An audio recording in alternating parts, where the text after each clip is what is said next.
The Accord is very important for Honda and it has big shoes to fill, which is why we're seeing a refresh that is relatively significant after only being on the market for a few years. It was completely redone back in 2013 and it got a little bit bigger back then and an awful lot nicer on the inside. As we've come to expect from Honda, the overall look is definitely restrained. We have this large chrome bar coming across the front right here.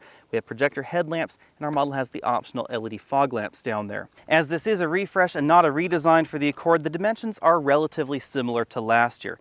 The biggest thing, of course, is right back here in the rear passenger area where you will find much more headroom than the sexier profiles that we find in this segment.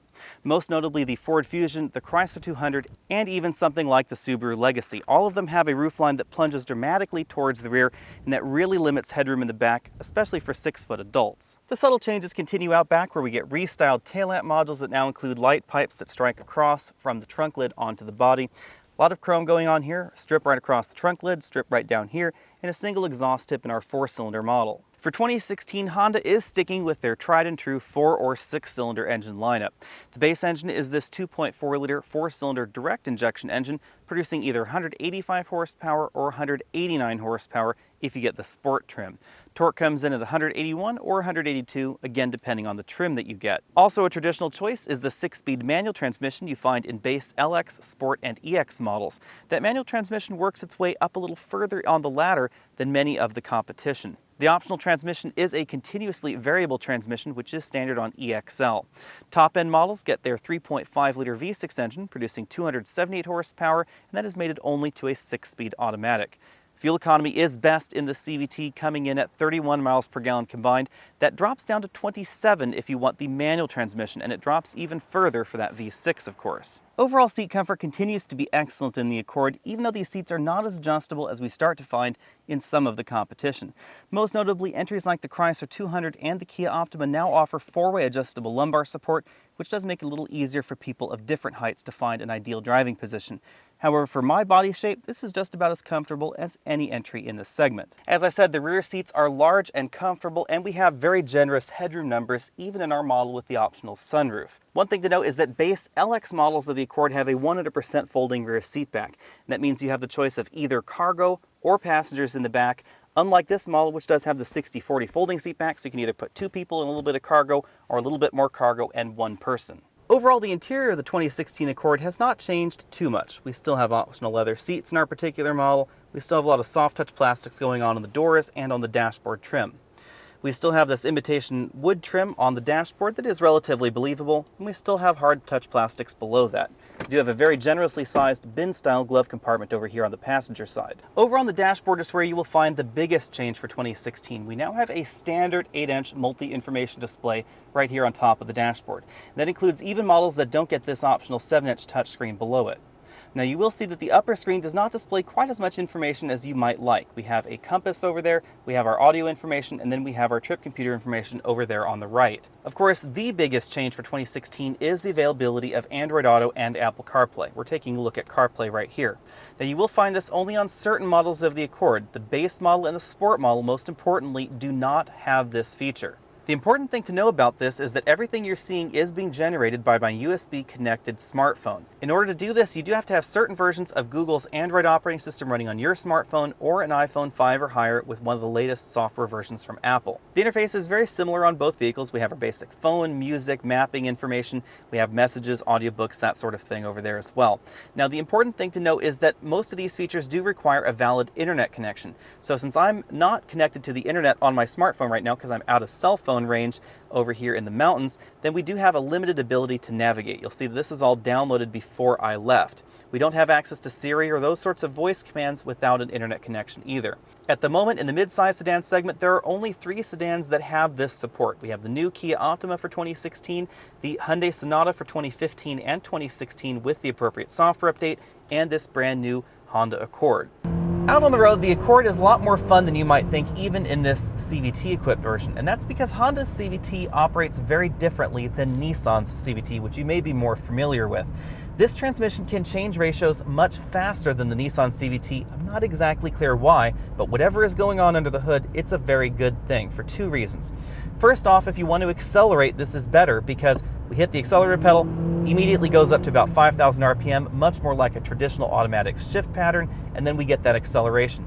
Also, when we're done with our accelerating, say we're hovering up here at 6,000 RPM, and I let my foot off the gas, this car actually stops accelerating and it immediately upshifts. That's what it feels like. That's very different than the Nissan CVT. The Nissan CVT sort of hangs out there at that high RPM, and it actually feels like you're accelerating still after you've let your foot off the gas. Now, even though this CVT will still drone on at certain RPMs very much like that Nissan CVT, the overall feeling is much more like a traditional automatic. Now, thanks to the light curb weight and this CVT, we still have the same acceleration advantage that we get out of the Nissan Altima, and this one ran from 0 to 60 in 7.3 seconds, which is actually among the faster four-cylinder entries in this segment. Of course, if you want to go faster, there is that 6-speed automatic transmission with the 3.5-liter V6. Braking distances really depend on which version of the Accord that you get because tire size changes a great deal from the bottom to the top.